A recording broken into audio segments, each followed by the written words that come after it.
Pemirsa, gempa bermagnitudo 6,1 skala Richter yang berpusat di perairan timur laut Kabupaten Tuban, Jawa Timur pada Jumat 22 Maret 2024 siang juga merusak rumah warga. Kepala Pelaksana BPBD Tuban Sudarmaji membenarkan informasi ini. Namun dalam kejadian ini tidak ada korban jiwa.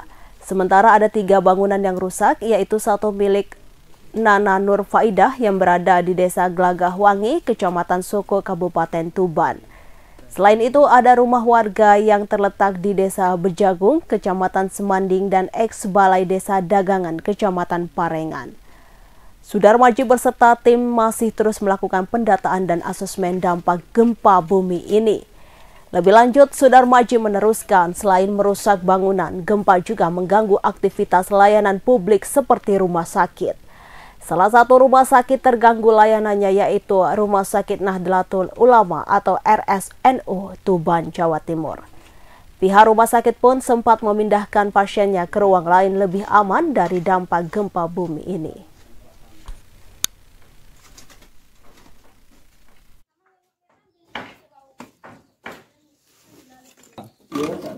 Di lawang tengah ini.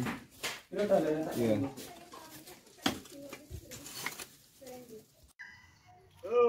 Oh, Wak Esa nih lo. Matam tapau. Kena lindu sing lagake lho boy to. Tapau. Selamat epur sing iki ora.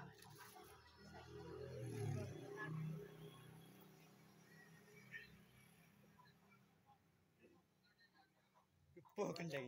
Keropok-keropok.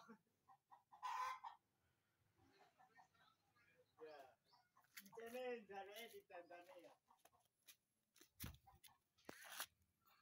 Ini semaya ditandani, enak-enak enak ditandani ya.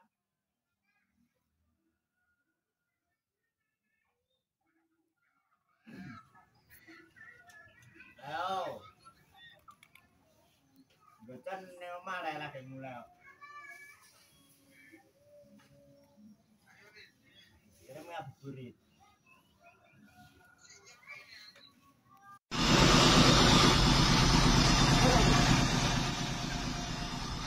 Bisa koyo. Langkone mumbul kabeh.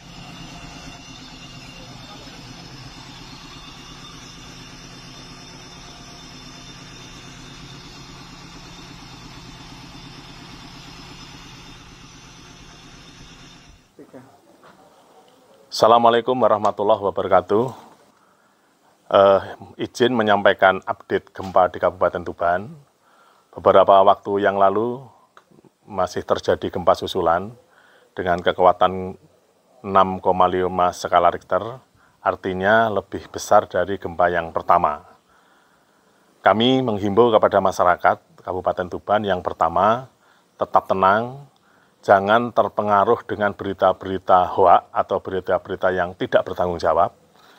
Kemudian jauhi bangunan-bangunan yang kelihatannya konstruksinya tidak kuat. Contoh seperti rumah ini yang sedang kami lihat ini di wilayah Kecamatan Soko, di Desa Glagahsari, karena memang konstruksinya kurang pas, maka akhirnya rumah ini ambruk di bagian belakang, bagian dapur, dan di bagian gudang. Jadi Bapak Ibu mohon untuk dijauhi bangunan-bangunan yang kelihatannya rentan dan membahayakan. Kemudian perlu kami sampaikan, kami akan masih terus melakukan koordinasi dengan teman-teman di wilayah untuk mengupgrade tambahan dari dampak. Sementara saat ini masih saya sampaikan tadi ada 2 yang dilaporkan ke kami, yaitu di ini yang sekarang saya berada di Soko, Kecamatan Soko, Desa Glagahsari, dan tadi yang saya sampaikan di Dagangan, Kecamatan Parengan. Pemirsa, sebanyak 500 abang beca di Situbondo mendapatkan berkah di bulan puasa Ramadan dari pemerintah Kabupaten Situbondo pada Jumat 22 Maret 2024. Berkah yang diterima ratusan pengayuh becak tersebut berupa bantuan paket sembako yang difasilitasi oleh Dinas Sosial Pemerintah Kabupaten Situbondo. Satu paket bantuan yang diberikan ke abang beca itu berupa 5 kg beras, gula, minyak goreng, dan mie instan. Ratusan abang becak rela mengantri cukup lama untuk mendapatkan satu paket sembako. Bahkan mereka sampai duduk bersila di depan petugas menunggu panggilan giliran menukar kupon yang akan ditukarkan satu paket bantuan sembako tersebut. Salah seorang abang becak bernama Wisno mengaku senang dengan adanya bantuan sembako ini karena sangat membantu. Menurutnya dirinya berharap di tahun depan ada lagi bantuan bagi para abang becak dari pemerintah Kabupaten Situbondo. Sementara itu, Kepala Dinas Sosial Pemerintah Kabupaten Situbondo, Timbul Sujarto mengatakan, dalam penyaluran bantuan sembako ini pihaknya menyiapkan sebanyak 500 paket sembako bagi para abang becak di Situbondo.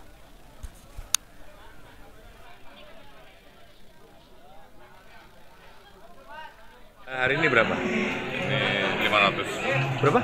500 abang becak. Itu untuk kota sendiri atau hanya Wilayah perkotaan. perkotaan saja ya? Iya.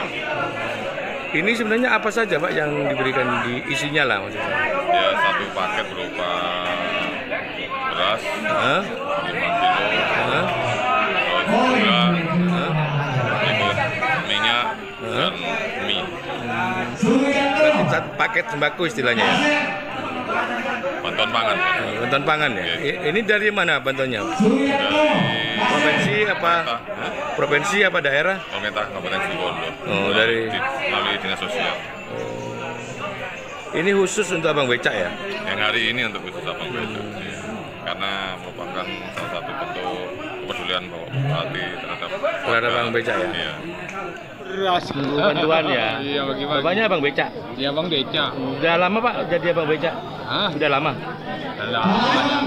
Terus dengan bantuan ini perasaannya Bapak gimana? Hah? Dengan adanya bantuan ini gimana Pak? Membantu enggak sama Bapak ini? Membantu. Sangat membantu ya? Iya. Harapannya ke depan seperti apa pemerintah ke abang-abang becak ini? Harapannya seperti apa? Apa ada lagi atau bagaimana? Ya ada lagi. Ada lagi ya. Ini nanti disilakan sama istri itu dijual Pak? Ya, Anda sama istri. Sama Tahu. istri ya. Pemirsa, Kabupaten Bangkalan menjadi salah satu daerah yang terdampak gempa bumi di Tuban pada Jumat 22 Maret 2024. PJ Bupati Bangkalan Arif M. Edi kemudian memberikan beberapa tips sederhana sebagai upaya penanggulangan secara dini bencana gempa bumi tersebut.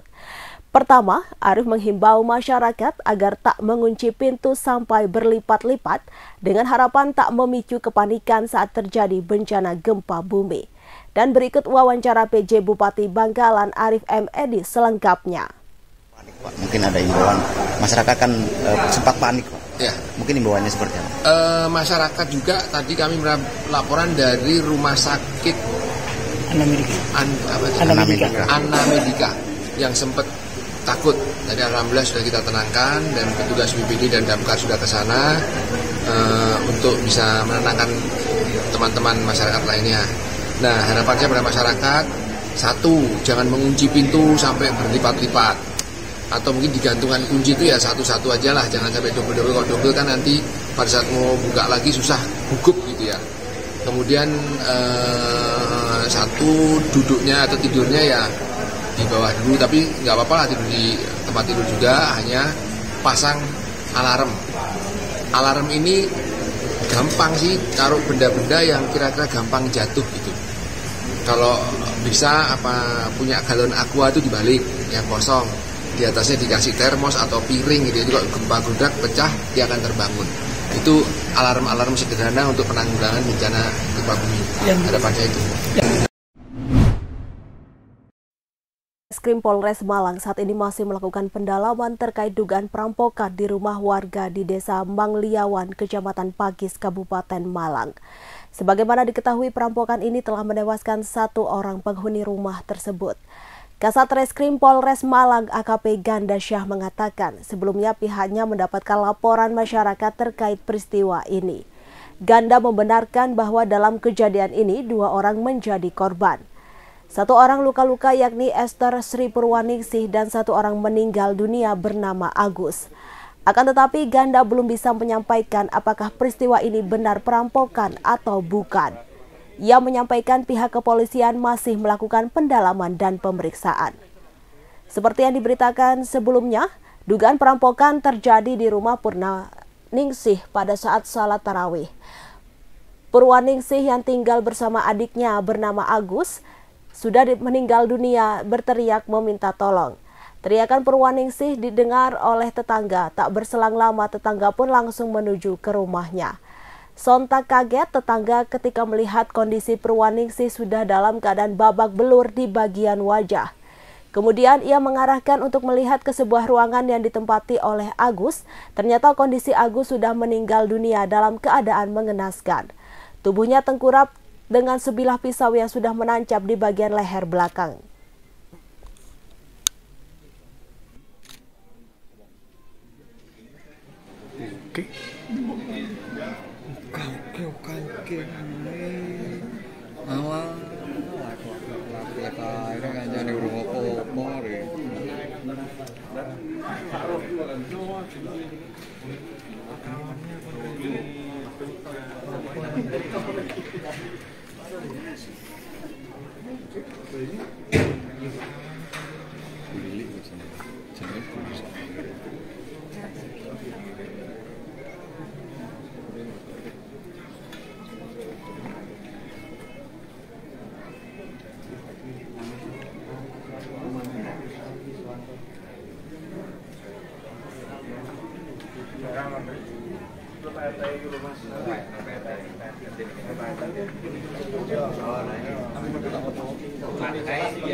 Ya. Bisa dijelaskan tadi ini kejadiannya seperti apa kronologinya, Pak? Tadi itu waktu saya pulang dari Traweh, diberitahu bagi saya. Jadi pas jam 7:30 itu terdengar suara orang minta tolong.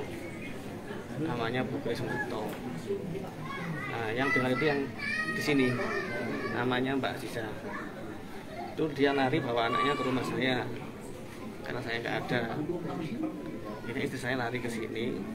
Ajak tetangga satu orang namanya Mas Junel, terus masuk ke lokasi, kemudian lihat korban satu sudah babak belur, terus bilang gini, minta tolong lihatkan adikku.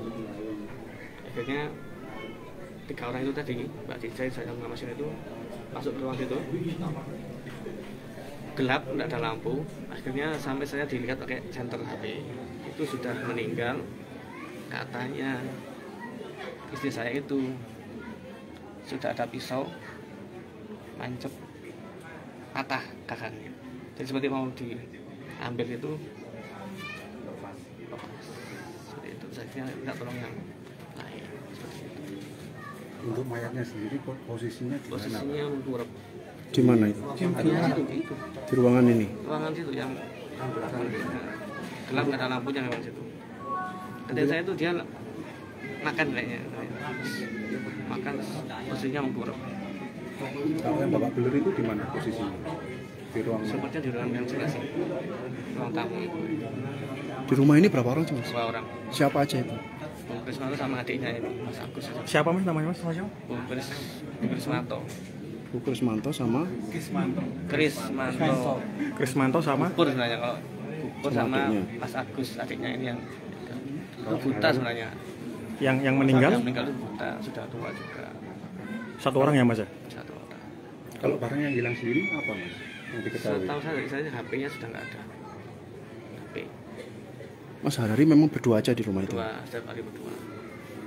Tapi sebenarnya ada warga yang curiga nggak ada tamu waktu tadi. Kalau warga tadi sebelahnya itu tanggal lihat orang jalan ke arah barat, pakai helm, jaketnya hitam, bawa kayak kotak. Cuma itu yang tahu, yang lain ada yang tahu. Artinya itu setelah kejadian. Setelah kejadian arah sana. Setelah itu baru ramai kan. Sebelumnya apakah pernah ada dari pihak korban ada permasalahan dengan yang lain? Orang lain kalau dengan warga tidak ada masalah. Cerita-cerita itu tidak ada masalah. Kalau dengan warga saya tidak pernah dengar. Pak, dengan nama siapa? Arif Gunawan. Arif Gunawan ya. Ketua RT ini. RT 3 RW 5. Desa Lampiawan.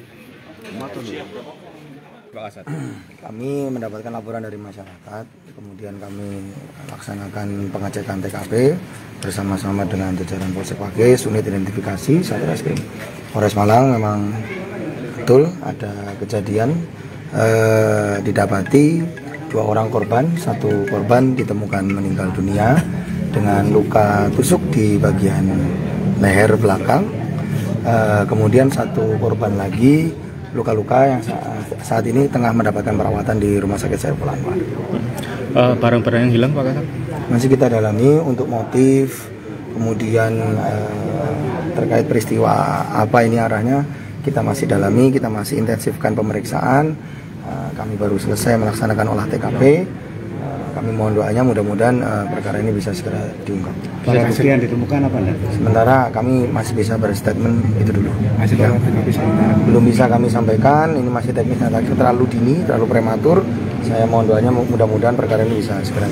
Dan untuk korban luka-lukanya bagian mana aja, Dan? Hah? Korban luka di bagian wajah. Dan 2 korban itu persisnya ditemukan di mana dan dia jadi sekali lagi saya ulangi, 2 korban ini satunya meninggal dunia, satunya masih hidup. Yang meninggal dunia ditemukan di kamar di bagian belakang, ya, di bagian belakang dengan ada luka tusuk di bagian. Oh ya, nanti dulu Pak. Boy, coba ditakoni. Pak Kapolsek, Bu, butuh. Pemirsa, massa menggeruduk kantor Dewan Pimpinan Cabang atau DPC Partai Kebangkitan Bangsa atau PKB Jember pada Jumat 22 Maret 2024 malam. Puluhan simpatisan PKB ini meminta Dewan Pimpinan Wilayah dan Dewan Pimpinan Pusat atau DPP tidak melantik calon anggota legislatif 2024 bernama Ahmad Gufron Siroj sebagai anggota Dewan Perwakilan Rakyat atau DPR Republik Indonesia. Untuk informasi selengkapnya akan disampaikan rekan Imam Nawawi.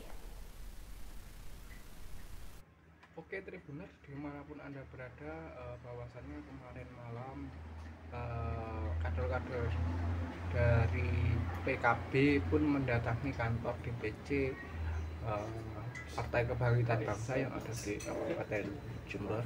Mereka menyerukan aspirasi untuk tidak dilantiknya Ahmad Gufron Siroj yang merupakan caleg PKB terpilih untuk tidak dilantik sebagai anggota DPR RI Dapil Jember Lumajang. Mereka menuding bahwa caleg yang merupakan mantan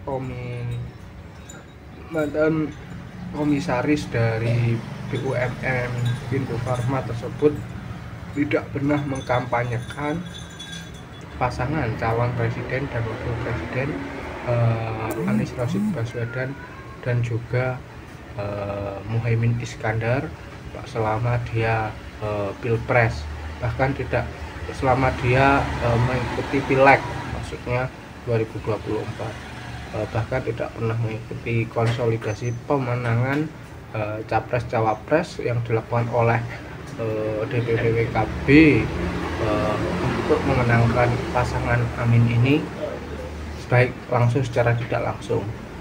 Mereka juga melihat selama pencalekannya Ahmad Gufron Siroj juga diduga tidak pernah memasang gambar dari pasangan Amin di alat peraga kampanyenya, baik itu stiker, baliho maupun media sosial lainnya, sehingga hal ini membuat menandakan dia telah melawan instruksi DPP Partai PKB. Dan di sisi lain Ahmad Gufron Siroj juga diduga telah bersekutu dengan caleg lain dari partai lain untuk memenangkan kompetitor dari pasangan Amin di Pilpres 2024 kemarin, sehingga Hal ini mengindikasikan adanya pengkhianatan yang dilakukan oleh seorang caleg terhadap partai PKB. Oleh karena itu mereka meminta agar DPW dan juga DPP untuk mengevaluasi atas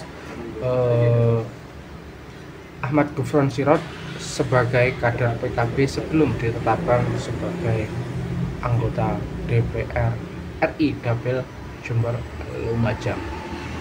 Dan saat kami konfirmasi kepada Ahmad Gufron Sirot mengenai adanya tuntutan tersebut yang dilayangkan kepada DPC PKB untuk diserahkan kepada DPP PKB, Ahmad Gufron Sirot tidak merespon upaya konfirmasi yang kami lakukan. Kami sudah berkirim pesan singkat melalui via WhatsApp kepada caleg ini, tetapi tidak dibalas hingga sekarang. Bahkan beberapa nomor ponselnya juga 2 kali kami hubungi, tetapi juga tidak pernah diangkat meskipun berdering. Mungkin hanya ini yang dapat kami laporkan. Saya kembalikan ke studio. Untuk selebihnya sudah ada rilisnya nanti. Tadi poinnya ada berapa Pak yang diutarakan tadi? Poinnya ada 3 poin ya, kalau di pernyataan sikapnya nanti 3 poin yang kami sampaikan sebagaimana yang sudah disampaikan tadi. Apa saja itu? Apa saja ini Pak? Poin yang pertama ini saya bacakan ya. Saudara Gufron Sirot secara demonstratif atau terbuka tidak pernah mengkampanyekan pasangan Amin atau Anies Muhaimin yang dan tidak pernah terlibat atau mengkonsolidasi pemenangan khususnya dalam agenda Pilpres baik langsung maupun tidak langsung. Dan ini jelas melanggar instruksi DPP PKB nomor 25925-DPP-01-11-2024 tentang instruksi penyelenggaraan pemenangan Pileg dan Pilek 2024. Yang kedua, yang bersangkutan tidak pernah memasang atribut pemenangan Amin dalam seluruh APK, alat peraga kampanye baik yang berupa banner, billboard, stiker, flyer, dan materi sosial media lainnya. Ini jelas merusak dan mendegradasi bahwa partai PKB di mata publik. Fakta ini secara jelas bertentangan dengan perintah partai yang tertulis melalui surat instruksi DPP PKB nomor 21321-01-Romawi 9-2023 tentang instruksi konsolidasi pemenangan pasangan Amin. Poin selanjutnya yaitu poin yang ketiga. Yang bersangkutan Senjata tentara Israel terseok-seok melawan pasukan perlawanan Palestina. Bahkan dalam waktu 24 jam, tentara Israel nyaris habis di perbatasan akibat terbunuh oleh pasukan Hizbullah. Selain itu, sejumlah tank Zionis juga meledak dihantam drone Hizbullah. Dilansir dari Al-Mayadin, Zionis dihantam serangan bertubi-tubi Hizbullah pada Jumat 22 Maret 2024. Padahal sebelumnya media Israel membeberkan bahwa Israel tengah krisis senjata untuk dipasok kepada tentaranya di medan perang. Oleh karena itu, IDF terseok-seok melawan serangan Hizbullah, di mana dalam 24 jam Hizbullah mengaku mengepung kumpulan tentara di perbatasan Libanon.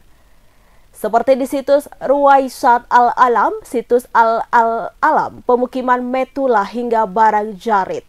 Serangan ke sejumlah posisi Zionis itu pun diklaim tepat sasaran dan membuat tentara Israel tewas bergelimpangan. Selain menargetkan kumpulan tentara, Hizbullah juga mengaku meledakkan sejumlah tank Zionis hingga hancur berkeping-keping.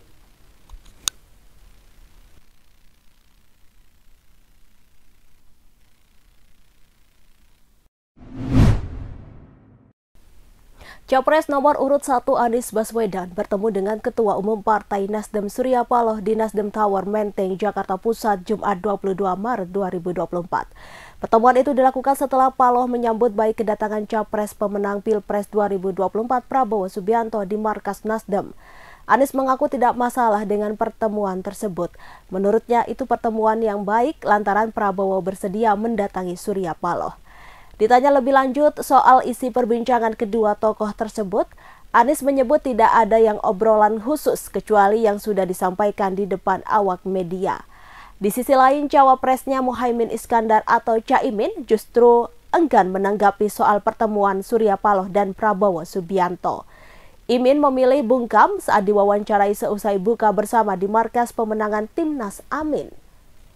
Sementara itu, Kapten Timnas Amin Muhammad Syauqi menyambut positif atas pertemuan yang dilakukan Surya Paloh dan Prabowo Subianto.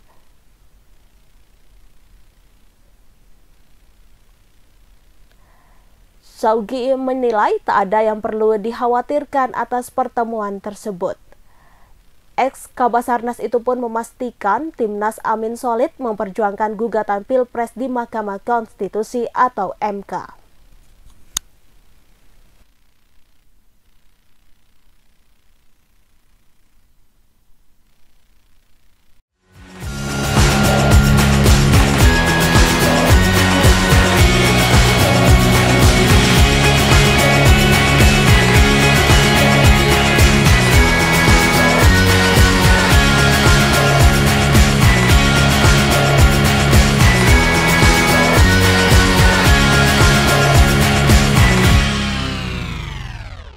Download Tribun X sekarang, menghadirkan lokal menjadi Indonesia.